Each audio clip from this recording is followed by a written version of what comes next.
walang kinalaman sa election yun dahil hindi naman mga election related yun ng mga personalities kasi hindi naman yun kapitan, hindi yun ano lang. Mga taga Dato Piang, Dato Salibo dito dumaan. Siyempre, naghigpit ng checkpoint na nag-augment ang region HPG, Highway Patrol Group dito kasi nakita na may nangyaring nung tanghali, election-related incident. Alam mo na yun, may binaril na kandidato. Yung binaril na kandidato, dyan din sa BARM SGA namin. So yung mga away nila, siyempre, nagkaroon dito ng weak moment dito sa area ko dahil nagpapile, siguro, konti ang bodyguards, di nasingitan ng riding in tandem na at their weak moment, siyempre, dahil pag nandito sila sa town, weak sila, hindi nila madala yung pwersa nila. So pinaril. So siyempre, nag-heightened alert. Heightened alert, yung region ng Highway Patrol Group, nagpadala ng maraming tao dito, nag-checkpoint yan sa papuntang Riverside. Dito sa may Bualsur, unahan ng Poblasyon 7, doon banda, papunta doon. Na-timingan tong isang grupo ng mga taga Dato Piang, Dato Salibo, na-checkpoint sila na kitaan sila na may baril, di kinasuhan sila ng gun ban, violation of COMELEC gun ban. Yun lang naman yun, pero ano yun, hindi related sa nangyaring putukan o hindi yun mga kandidato. Hindi sila ibang grupo to. Ito mga taga Dato Piang, Dato Salibo to. Dumaan galing sila ng Parang. Siyempre, easier route going to Dato Piang is through here. Di ba? Kaysa iikot pa sila. So dito dumaan sa Piggawayan, dito dumaan sa Midsaya, on their way, di mahigpit ang checkpoint dito sa akin, na checkpoint ng Highway Patrol Group, malapit na mag 6 p.m. So yun, pero not related in the incident nung tanghali, yung may binaril. Wala akong mga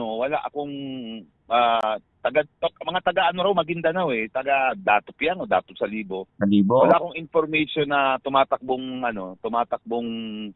politiko, hindi ko na gets yung na yun. They are traveling there, so hindi ko pa nahingian ng detalye kung sila ay mga kandidato rin ba yung isa doon. Not from us, not from even the BARM SGA. Hindi sila taga rito sa aming Midsayap BARM SGA. Oo. Taga kabila. Dato Piang, Dato Salibo yata, ganun. Nag-heightened alert. Siyempre, nabahala ang region, PNP, tsaka ang provincial. So, nag-augment dito. So, yun isang resulta kagad.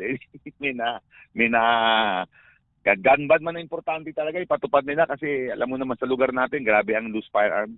Especially, alam mo na, coming from the riverside areas, yung mga pag-ari natin, alam mo naman sa kanila, parte ng buhay nila yan, lagi nilang kasama. Dahil mainit, alam mo naman, grabeng tumakbong kandidato. Mahirap kasi itong mga 13 SDA farms, medyo, siyempre, alam mo naman, pag sila, grabe sila kapassionate sa eleksyon, gusto nila kung pwede, eliminatin ang kalaban. Dito sa amin pa rin nagbumoboto sa amin pa rin nag-file ng candidacy Dito pala nagpa-file ng COC dahil wala pa silang sariling munisipyo sa COMELEC namin dito. Wala silang COMELEC kaya dito sila nagpa-file ng COC pa sa COMELEC namin. So nagigpit ng checkpoint sa highway, tapos dito sa amin ngayon, yung plaza at yung compound, kap-kapan na Nagigpit kami kap-kap na, tapos may bantay na pati sa kalsada surrounding the municipal plaza. Kasi yung municipal plaza, doon sila umitambay, sa dami naghihintay. Hindi man pwedeng doon sa compound lahat maghintay. So doon sila naghihintay sa plaza. May mga puno kasi doon, may mga benches. So doon naghintay di tinira sila doon na galing sa labas from the fence. So doon sila tinira. Hindi sila escortan kasi hindi man sila dapat escortan, mga ano man to. Pero pagdating nila dito, na ma-checkpoint sila sa highway, then pagdating sa sentro, visibility, pangalawa, papasok sila, kakapkapan sila. Kapag sila sa compound, papasok sila sa plaza, may gate din yun, kakapkapan sila.